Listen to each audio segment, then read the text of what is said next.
everybody, welcome back to the channel, and I hope you're here for another lovely Wednesday craft video. We have something a bit more crafty, traditional for this holiday season, so I'm super excited about it.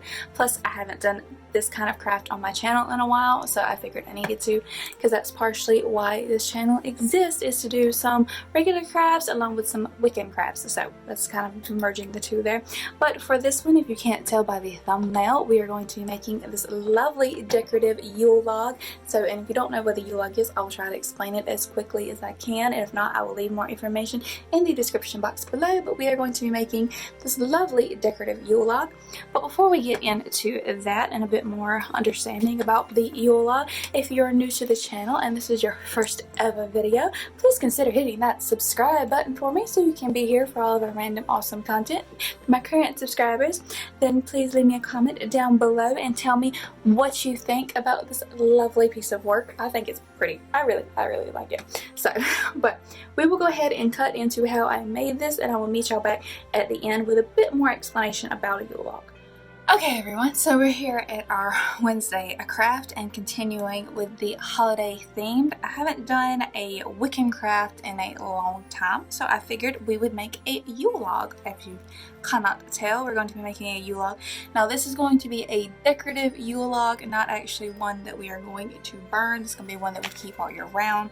So for that, we're going to need a lot of artificial things because, you know, with the traditional Yule log, you pick a oak or a cedar or some form of wood that's sacred to you. Mostly I use oak just because that's what I have a lot of. This is actually from a Bradford pear tree that we had to cut down this past summer, because it was, unfortunately, there was an anthill growing in it and it was falling apart and it was way too close to our house, so it was threatening the structure of our house. So we inadvertently had to cut that, but we have been slowly cycling that wood, using it to cook and different things, and I was able to snag me one of the younger branches and keep it for a decorative Yule log piece. So, and I've been trying to do this for a while, so I'm trying to get it done tonight. But to make our decorative Yule log, obviously, you're going to need your log that you're going to be using. You're going to need your artificial flowers or whatever decorations you're going to use. I'm using poinsettias just because, and they have little pine cones and stuff on them just because that's what I want to use. And I'm also going to be using the more traditional color candles. I'm going to be using all three colors for the season. Now each ones have different meanings. I will leave all that below because if I sit here explaining everything to you, the video is just going to be entirely too long. So what I went ahead and did, I didn't do it in camera, is I went ahead and put some symbols on the sides of my Yule log. So I put the goddess symbol and I put the spirit symbol on the other side. So that's going to serve as like how I want this log to set, because I'm also going to take my hot glue gun and kind of make it a little, kind of on the bottom, make some little, I don't know, I guess some little feet on the bottom of it so it'll set up properly. So those are the main things that you need. You're also going to need probably some extra glue sticks. You're going to need your hot glue gun because we're going to attach everything. And you might need some scissors. I'm not entirely sure if I'm going to need these. Also, you might need some wire cutters. Again, not entirely sure I'm going to need these, but those are the basic tools that we need. So what we're going to do is we're going to get started, and I'm going to go ahead, I'm waiting for my hot glue gun to heat up, but I'm going to go ahead and put my little feet onto my Yule log, and then I'm going to take the little plastic wrapping off of my candles and put them in the center of my Yule log. So that is what I'm going to do.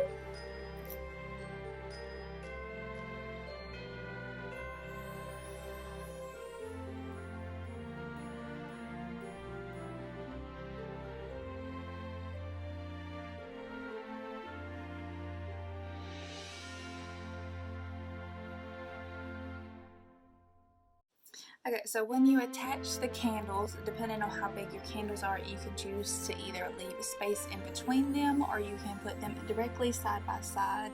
For me, I'm probably going to leave a little bit of space in between them just so I might be able to stick some foliage down in there, or at least some moss and stuff to make it look, I don't know, a bit more rustic looking.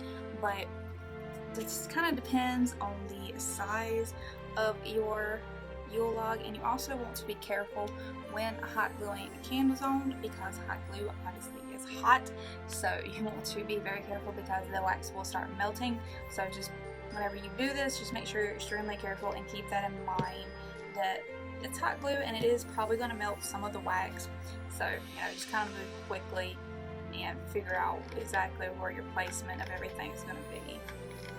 Okay, so once your candles are in place on your log, you want to go ahead and start putting your decorative items, like your little pine cones and your poinsettias, just around, you know, just around different spots on your Yule log.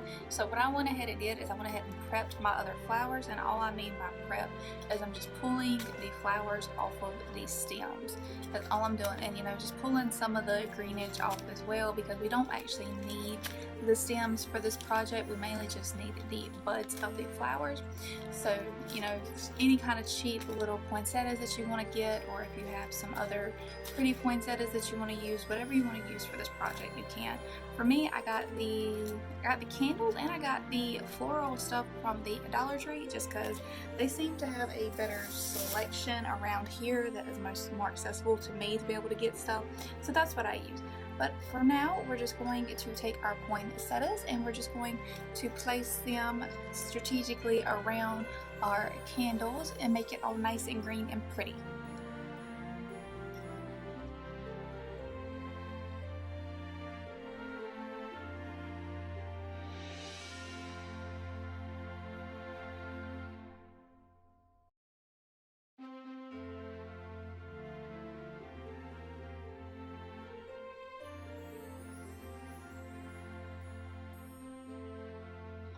Alrighty dearies, so pretty much you just hot glue everything on the way you want it and you are done with this project. And look how lovely that turns out with all of the nice bright reds and the little foliage decorative pieces and all the little pine cones. It makes such a beautiful little centerpiece on your table for your Yule celebration. So yeah, we are done with this craft. Okay, so I hope y'all enjoyed that. It was quick for you, long for me, because I did have to wait for the hot glue to dry. So this was actually a long process for me, but quick in the video, because you mainly just have your Yule log, you have your candles, you have your decorative pieces, and you just glue it all together is basically what we were doing here. Now, let's get down to some business here about the said Yule log. These are the traditional colors for Yule, so you can choose to use these. If not, you can choose to use just the plain white woods. I know a lot of people do, they just use the straight white ones for pure energy and all that. But if you want to be like me and use your traditional colors, then here they are. I will leave what they actually mean down in the description below, because if I sit here explaining this, we will be here all night. So I'll just leave that information down below, but just so you know, these are the traditional colors. Same way with whenever you do a traditional Yule log, you are intended to burn that Yule log. So instead of the green, the little foliage that I have here with the poinsettias, you'll have herbs there. So that is the point of that. But traditionally, the Yule log is done with a tree or a piece of a tree that you have carefully selected to burn on the night of the Yule, which is the longest night of the year, December 20th through 21st, depending on how you celebrate that and where the calendar falls, really. But that is the longest night of the year, so we do it to pretty much welcome back the sun in the upcoming new year, or in the upcoming spring, and we use it to honor the goddess and the holly god and all that. But pretty much we're doing it to celebrate life and renewal and the returning of the sun, and to keep the sun shining on the longest night of the year is what, you know, as I was taught. There's going to be probably different explanations out there for this, but this is what I was taught. So you burn the Yule log all year round, and then you save a piece of that tree, or you save a piece of that Yule log. You don't burn it all the way pretty much, or you keep a little piece to keep next year for the continuous cycle of, you select another tree, you burn the Yule log from the previous, or you burn the piece of the Yule log from the previous. But the main thing about this, along with having the feast and the wine and all that, is you keep the Yule log burning all night long. That's what you have to do. You have to keep it burning all night long. But for this one, it's just decorative, so this will probably never see any kind of flames. But that is a little bit explanation of the Yule log, and like I said, that is the explanation on how I made this lovely little piece. I think it's really pretty, and I think it's gonna look really good as a centerpiece on my table, so I'm excited. I'm excited to use this, so yay, there's that. And I hope y'all enjoyed this video. I hope it gave you a little bit more insight into a Yule log tradition, and if you can't actually burn a Yule log, this is a good alternative, so you can still have it in your house and, you know, still represent or still celebrate your holidays, but without burning stuff down, pretty much. This is a good way to kind of do that. And if you want to, instead of like me, I will probably never light these candles, but you can actually put like how I glued the candles on here, you can glue just like the candle holders or the glasses on here, and then put your candles in there and do it that way. And, you know, if you want to make it to where you can put actual herbs on here, then you can. I don't recommend that because they will dry out over time and they might fall and crinkle and all that, so I wouldn't recommend doing that. I don't mind the fake stuff, and like I said, you could actually just put the actual glass candle holders on here and put your candles in there and then light them. That way it's a little bit safer. Also, don't leave this unattended, you know, don't leave it unattended. You're not supposed to leave open flame unattended. But here is our Yule log. This is our little project for this Wednesday craft video, and Freya is saying hey to me currently, so because I've been in here recording for a while. But I hope y'all enjoyed this craft. I hope y'all find it useful, and I will see y'all in the upcoming videos. I have a few more things planned, and I know I have a very special vlog coming up that I will be doing, so stay tuned for that. And like I said, I will see you on the next video. Thank you so much for watching, guys. Bye.